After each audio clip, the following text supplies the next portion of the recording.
Morning, YouTube. Milt here with Begin Living Like a Boss, and this morning we're out here at our 1530. I think today's the day where we're going to see if we can get her to pop off. Got some parts in the mail. I made 4 new spark plug wires, soldered the ends on, and they're the open, not the ringlets, but they're the open bladed type ends I put on. Because these spark plugs, you screw the top off and you can tighten them right down just like in the old days. The only difference is they're not eyelets. But anyway, these particular Champion spark plugs, what is it, numbers, I'll get back here so we can read it, W18. Apparently, I got the last 4 that's available in Western Canada, according to the automotive guy there in town. But anyway, we got 4 here. That's all we need to have. To start out with, we're going to, let's pull ourselves back a little bit. We're going to go ahead and remove the last 3 plugs out of the head here. Going to stretch out this belt her up to the case back there. We're going to move forward and belt her up. And over on this side, I'm going to take off these inspection covers down below here and just make sure that as I turn over, everything is oiling up. I got the fresh oil in the crankcase, blew all that diesel fuel I had in there to wash it out, and filled her up with fresh oil. But now those splash trays are empty, so I just want to turn it around under no load with the plugs and everything out of it, so I can get her oiled up, and then we'll go further from there, and we'll see if we can get something to spark off and, you know, maybe even run. I got no exhaust manifold on the engine at this point. The original manifold has all the ears are broken off. These right here, they're all broken off the manifold, including the one in the front, so there's no way it's going to stay on there. I don't know if I can have that welded up, or I might have to, well, I'll likely have to get a different one. This is pretty broken up and rotted. I still got to order exhaust manifold gaskets and a head gasket. I will not have the main pulley on the crank in place yet because I haven't made it up to the machine shop to get them to broach out a new keyway on that pulley so I can install that and put the radiator back on, but that's going to happen here in a few days. So anyway, let's go ahead and prepare this thing to turn over. Well, it's been a little while later, and as you can see, I've got the case belted up and I've had it turning over with the spark plugs out, and I've got these 2 inspection covers off, and I don't know if you can see in there, but that one tray, and number 1, 2, and 3, the splash trays, filled up with oil nicely, and when I stop it, it's just running out of the journals and everything. But this number 4 is running on the drier side, and I noticed before when I was turning it over, it seemed to have, like it gets a little warmth to it. So it's not oiling very good. So, and you can see that the tray down there is not overflowing with oil. So I found out a couple of problems that I got to deal with. Moving over to the other side of the tractor, down in there, you can see there's a fitting on the end of the block, and I have just a temporary 1/8 inch pipe screwed in there because I just couldn't fit anything else in there.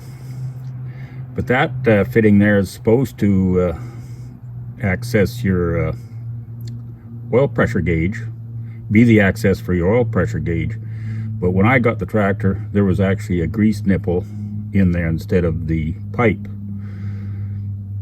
So what happened was somehow somebody has greased that port, and that's the end of the feed tube that comes up and ends up feeding number 1, 2, 3, and eventually number 4 splash tray. And then whatever is left comes up through the hole there, and it's supposed to indicate on a very low oil pressure gauge that you do indeed have circulation. But anyway, it was full of grease. So what I've been doing is I got my air hose here, and I just put the end of it in there, and I just blow it right back. I can hear the air going into the engine, but it might take warmth of the engine to warm that grease up and a little oil pressure to actually get that grease right out of that line. But I do have positive oil dripping down into the splash tray, just not the way it's supposed to be. So we'll have to keep an eye on that. Moving up to the top of the motor, I noticed that it wasn't breathing right, and here is a culprit right there. That is not actually sitting down in its little pocket in the lifter, so I got to take this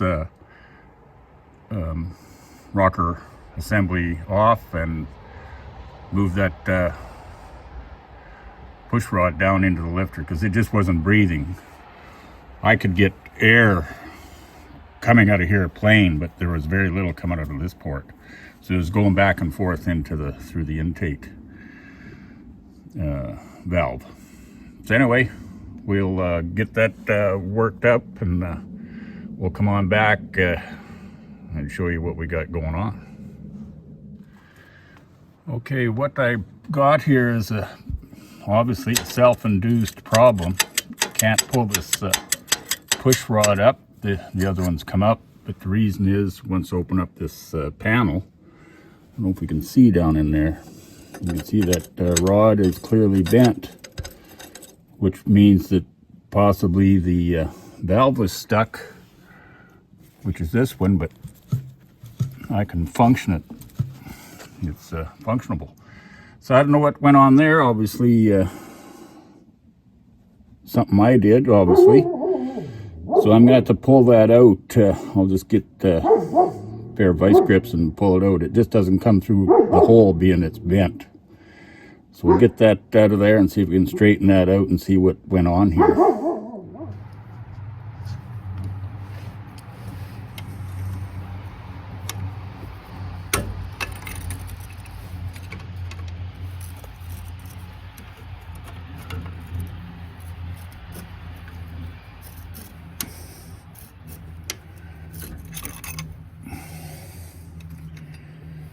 Okay, somehow that got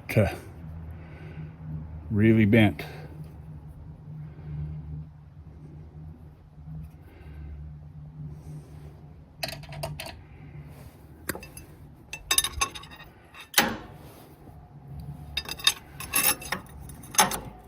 I was wondering about that flat, but that's the way they are. I was thinking that maybe there's a rounded part, maybe got broke off, but no. So I'm just going to see if I can straighten this best I can, and see if we can get that back in there. Okay, she's pretty straight. I just tapped it with a brass hammer on the forks of the Clark. So we'll just insert it back in there, make sure it goes into the lifter, of which it is. Maybe it just wasn't in that little pocket, and it was on the top of the lifter. And it just, yeah, that's probably what happened. It wasn't seated properly. So let's get the rest of that back on there and see what we got.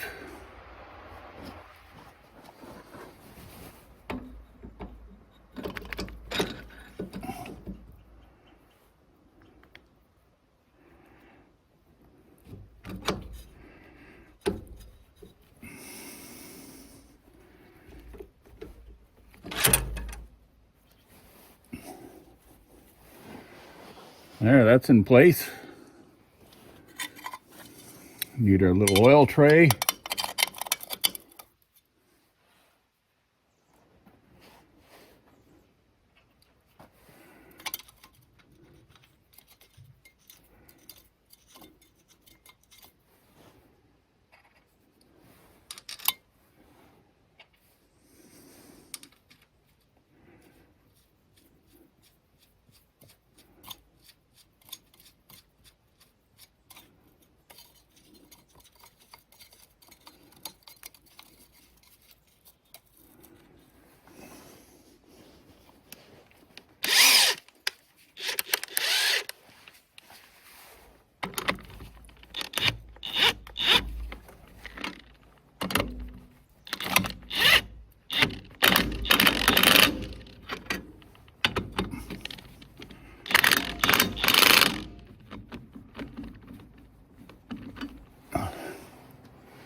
Okay, it's hard to see from that angle, so we'll just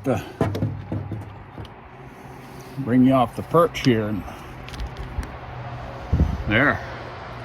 Okay, now that lifter is sitting down there properly, so I'm going to start it up and rotate it around, see what it looks like.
I started to see out of the hole here, we got it pretty much cleared off because there was oil trickling out of the hole and it's on the bottom of the coffin there. So at least we got oil coming right through that line.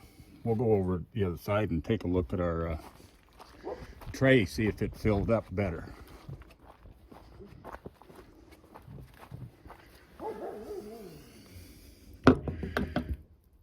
Well, the tray is fuller. It's not overflowing like the other ones, but I'll just blow it back a few more times and work at that a little bit. Try to get it to flow better. And then we'll put the plugs in and go further. I got these brand new plugs, and I don't know what the spec is to set the gap there, but according to my old uncle back in the day, set your plugs on these old magneto-driven engines with a dime. This happens to be an American dime. I don't know why, but in my Tim Horton money in the truck, that's what I come up with. It's actually our silver in Canada will be mixed up with American dimes and nickels and quarters, whatever. Not to a great degree, but there is a mix-up. And I know from traveling in the States, I tend to always have, get American silver and whatnot, going to coffee shops, etc. They can sure pick up quick if there's a Canadian dime in there. But anyway, let's get these plugs in. Okay, got all four plugs in there. Nice new plug cable, nice and yellow. Anyway, it's all fitted in there, and I think we got it to the right firing order, which should be 1, 3, 4, 2. This post here being number 1, so 3, 4, 2. Pretty sure that's the way it's going to rotate. Yep. Anyway, we're going to go with it.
because it's under compression now, it's working harder.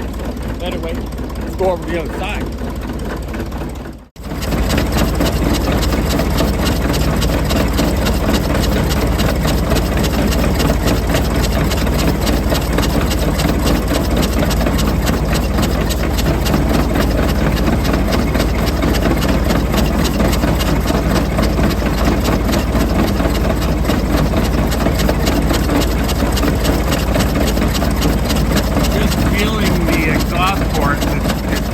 Breathing properly, the carburetor is sucking and everything's working good that way, and there's even some warmth coming out of the exhaust.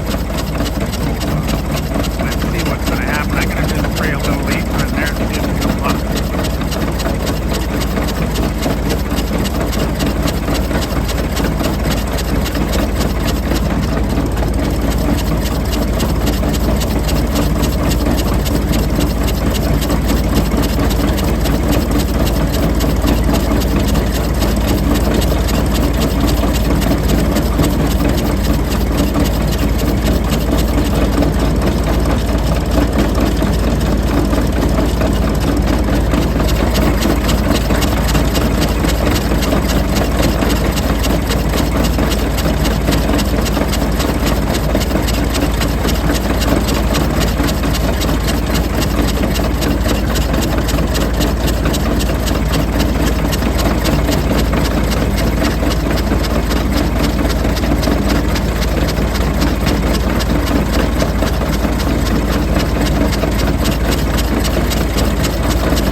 All right, as luck would have it, it's starting to rain pretty good right now, so I never got it to fire off. I got number 3 has a leaky valve, the exhaust valve, because you can hear it it's just whooshing away. Never got it to fire on ether, so I'm thinking that I got no spark, even though I did get a shock on just turning it over by hand. It's obviously not enough to fire off the spark plug. So we're going to have to do a little bit more research on that.